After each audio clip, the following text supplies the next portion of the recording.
नमस्कार मंडळी, तुम्हा सगळ्यांचं आपले घर आपल्या किचनच्या आणखीन एका नवीन व्हिडिओमध्ये खूप खूप मनापासून स्वागत आहे. तर पाहू शकता तुम्ही आजचं सकाळचं वातावरण किती सुंदर झालं आहे आणि पावसाळ्यात असं वातावरण रोजच पाहायला मिळतं. तर पाहू शकता किती छान सुंदर असं हिरवगार सर्व निसर्ग झाला आहे. चला तर आपण आता देवपूजा करून घेऊया. दिवसाची छान अशी सुरुवात झालेली आहे आणि देवपूजेने दिवसाची सुरुवात झाली की दिवस असा खूप छान जातो. तर बघू शकता तुम्ही आज आहे दीपामावस्या आणि दीपामावस्या म्हणजे गतहारी अमावस्या पण म्हणतात, दीपामावस्या पण म्हणतात, कारण की या दिवशी दिव्यांची पूजा केली जाते संध्याकाळी. तर बघू शकता मीही करणार आहे, ते मी तुमच्याबरोबर सर्व शेअर करणार आहे. तर आषाढ महिना म्हणजे संपला असं आपण या अमावस्येपासून म्हणतो की गतहारी अमावस्या आली की आषाढ महिना संपला असं समजलं जातं आणि श्रावण महिना सुरू होतो. तर बघू शकता माझं चाललं आहे उंबरठा, म्हणजे उंबरठ्याला हळदीचं लेपन करून उंबरठा पूजन करून घेते सकाळी सकाळी. तर अमावस्येचं केलेलं पण छान असतं आणि तसंच रोज केलं तरीही चांगलंच असतं. पण मी अमावस्येला आणि गुरुवारी करत असते.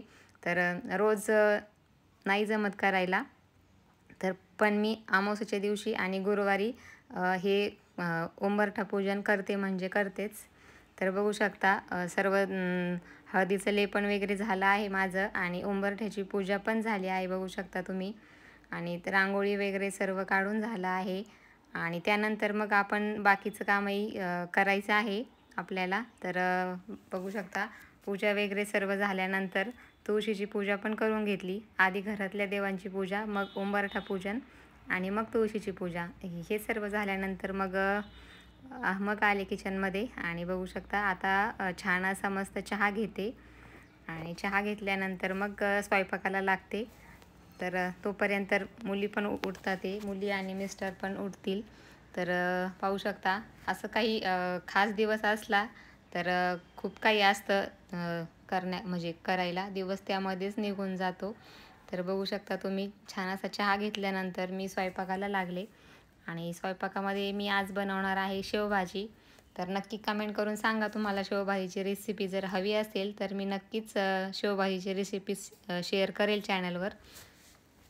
तर बघू शकता तुम्ही एकदम सोपी रेसिपी आहे. आता मी सध्या एकदम सोप्या आणि म्हणजे छान अशा सोप्या भाषेत सांगते, पण मी रेसिपी तुम्हाला नंतर कधीतरी शेअर करेल. तर कांद्याची आणि टमाटरची प्युरी करून घ्यायची आहे आणि पाहू शकता तर आणि छान अशी तेलामध्ये परतून घ्यायची आहे, मग जिरे वगैरे टाकून. आणि कांद्याची आणि टमाटरची प्युरी परतली की मग आपल्याला त्यामध्ये सर्व मसाले घालायचे आहेत. शेवभाजीचा मसालाही घालायचा आहे आणि आपले घरातले मसालेही घालायचे आहेत आणि मग त्यानंतर मसाले पण व्यवस्थित परतून घ्यायचे आणि मी ठेवणीतला मसालाही घातला आहे. तर पाहू शकता तुम्ही जो की मी एका छोट्याशा डब्यामध्ये काढून ठेवला आहे. तर पाहू शकता आणि सर्व मसाले परतल्यानंतर त्यामध्ये आपल्याला घालायचे आहे जी आपण कांदा टमाटरची पण जी प्युरी केली होती, आधी कांद्याची प्युरी करून घ्यायची आणि ती परतून घ्यायची आणि त्यानंतर मग टमाटरची प्युरी आपण त्यामध्ये परतून घेणार आहोत. तर बघू शकता तुम्ही आणि छान असं सर्व परतल्यानंतर मग गरम पाणी घालायचं आहे आपल्याला त्यामध्ये आणि त्यानंतर मग एक उकळी आणली की आपला शेवभाजीची रस्सा तयार होतो आणि मग जेवायच्या वेळेस आपण त्यामध्ये शेव टाकून खाऊ शकतो. तर अशी सोपी रेसिपी आहे. नंतरच्या व्हिडिओमध्ये मी ती नक्की शेअर करेल. एक सेपरेट व्हिडिओ बनवेल शेवभाजीच्या रेसिपीचा. तुम्हाला हवी असल्यास नक्की कमेंट करून सांगा. आत्ता मी एकदम कमी शब्दामध्ये सांगितले आहे. तर बघू शकता तुम्ही आणि स्वयंपाक वगैरे झाल्यानंतर मग जायचं आहे बाजारात. तर आज आहे आठवडी बाजार. तर बघू शकता बाजारामध्ये जाऊन आल्यानंतर छान अशी फ्रेश भाजी मी घेऊन आली आहे.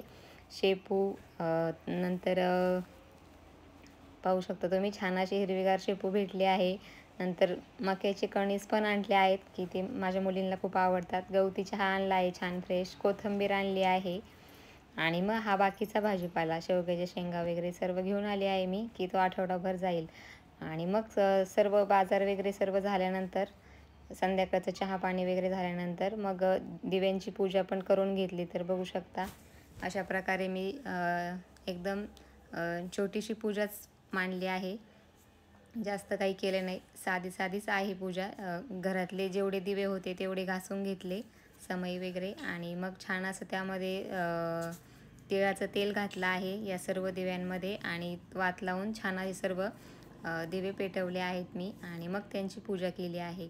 तर गतहारी अमावस्येला म्हणजेच आपल्या महाराष्ट्रामध्ये गतहारी अमावस्या म्हणतात किंवा दीप अमावस्या पण म्हणतात. तर छान अशी देवांची पूजा केल्यानंतर मी मुलींना पण ओवाळणार आहे आज. तर पाहू शकता तुम्ही दिव्यांची पूजा माझी आता ऑलमोस्ट झाली आहे. आणि मग नंतर आज आपल्या घरातल्या मुलांना औक्षण पण करायचं असतं, तर मी पण ते करून घेणार आहे. तर तुम्ही पुढे पाहणारच आहात.